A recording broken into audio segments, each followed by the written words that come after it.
Hello everyone, Varalakshmi వ్రతం రాబోతుందండి.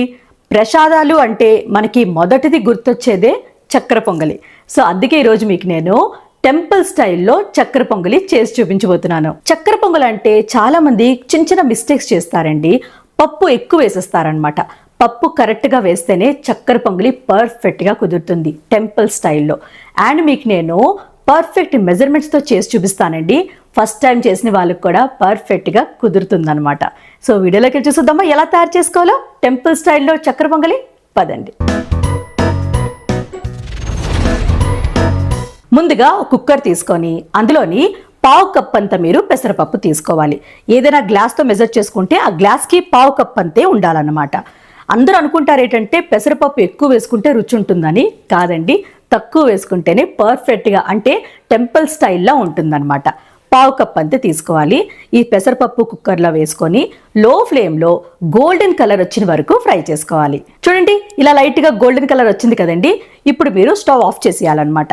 ఈ cooker వేడికి ఇంకొంచెం కలర్ చేంజ్ అయిపోద్దండి, డార్క్ కలర్లో వచ్చేస్తుంది. చూడండి, ఈ కలర్లో రావాలన్నమాట.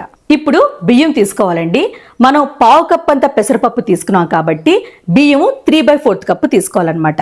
అంటే మీరు ఒక గ్లాస్ మెజర్ చేసుకుంటే పావు కప్ అంతా పెసరపప్పు ఉండాలి, 3/4 కప్పు మీకు బియ్యం ఉండాలన్నమాట.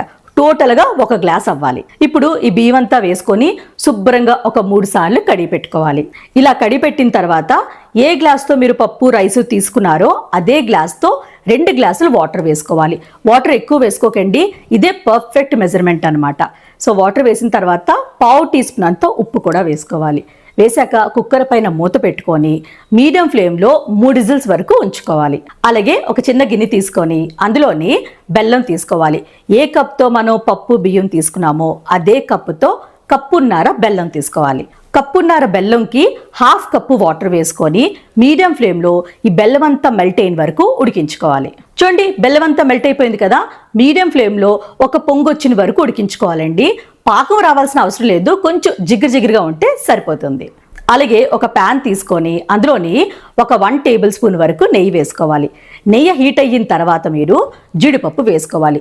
జీడిపప్పు ఇంతే వేసుకోవాలని ఏమీ లేదండి, మీకు నచ్చినంత వేసుకోవచ్చు. నేనైతే పిడికిడి వేసుకున్నాను.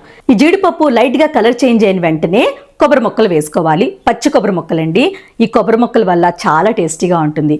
మీరు టెంపుల్ స్టైల్లో తిన్నప్పుడు కొబ్బరి ముక్కలు వస్తుంటాయి చూసారా ప్రసాదంలో, అందుకే అనమాట. సో కొబ్బరి ముక్కల్ని స్కిప్ చేయకండి, వేసుకోండి. కొబ్బరి ముక్కలు వేసిన తర్వాత ఈ కొబ్బరి ముక్కలు జీడిపప్పు మంచి గోల్డెన్ కలర్ వచ్చిన వరకు ఫ్రై చేసుకోవాలి.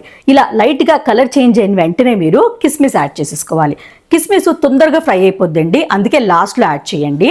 కిస్మిస్ వేసాక కిస్మిస్ చక్కగా ఫ్రై చేసుకోండి. చూడండి, ఇవన్నీ ఫ్రై అయిపోయాయి కదా.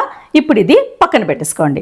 3 విజిల్స్ తర్వాత మూత ఓపెన్ చేసుకొని ఇలా గరిటతో ప్రెస్ చేయాలి. కొంచెం మెత్తగా చేసుకోవాలన్నమాట ఈ రైస్ని, అంతే. మరీ మెత్తగా పేస్ట్ కాదండి, కొంచెం మెత్తగా అంతే. ఇలా కొంచెం మెత్తగా చేసిన తర్వాత స్ట్రెయినర్లోని ఈ బెల్లం పాకం అంతా వేసేసుకోవాలి. స్ట్రెయినర్లో వేసుకున్నారనుకోండి ఏదైనా డస్ట్ పార్టికల్స్ ఉన్నా కూడా పోతుందన్నమాట. ఇప్పుడు ఈ పాకం అంతా బాగా కలిసినట్టు కలుపుకోవాలి. కలిపిన తర్వాత స్టవ్ పైన పెట్టుకొని లో ఫ్లేమ్లో ఒక 10 నుంచి 12 నిమిషాల పాటు ఉడికించుకోవాలి. మధ్యన నెయ్యి కూడా వేస్తూ ఉండాలండి. ఇది దగ్గర అవ్వాలి, పాకం అంతా రైస్కి బాగా పట్టాలన్నమాట. అప్పటి వరకు మీరు ఉడికించుకోవాలి. అందుకే మీకు 10 నుంచి 12 నిమిషాలు టైం పడుతుంది. ఒక 3 టేబుల్ స్పూన్ల వరకు మీరు నెయ్యి వేసుకోవాలి. అలాగే లాస్ట్లోని ఒక 1 టీ స్పూన్ యాలకుల పౌడర్ వేసుకొని బాగా కలిపిన తర్వాత మనం జీడిపప్పు అన్ని ఫ్రై చేసుకొని ఉంచుకున్నాం కదా, అది కూడా వేసుకొని బాగా కలిపేసుకోవాలి. చూడండి, కన్సిస్టెన్సీ ఇలా ఉండాలన్నమాట. అప్పుడే చక్కెర పొంగలి పర్ఫెక్ట్గా ఉంటుంది. లాస్ట్లో స్టవ్ ఆఫ్ చేసిన తర్వాత కొంచెం పచ్చకర్పూరం తీసుకొని ఇలా చిన్నదండి క్రష్ చేసుకొని వేసుకోవాలి. సో దీనివల్లే మీకు టెంపుల్ స్టైల్లో ఒక ఫ్లేవర్ ఉంటుంది చూసారా, అది వస్తుందన్నమాట. చాలా కొంచెం వేసుకోవాలి అంతే. వేసాక ఒకసారి బాగా కలిపేసుకోవాలండి. అంతేనండి, రెడీ అయిపోయింది చక్కెర పొంగలి. చూసారు కదా ఎంత ఈజీగా ఉందో.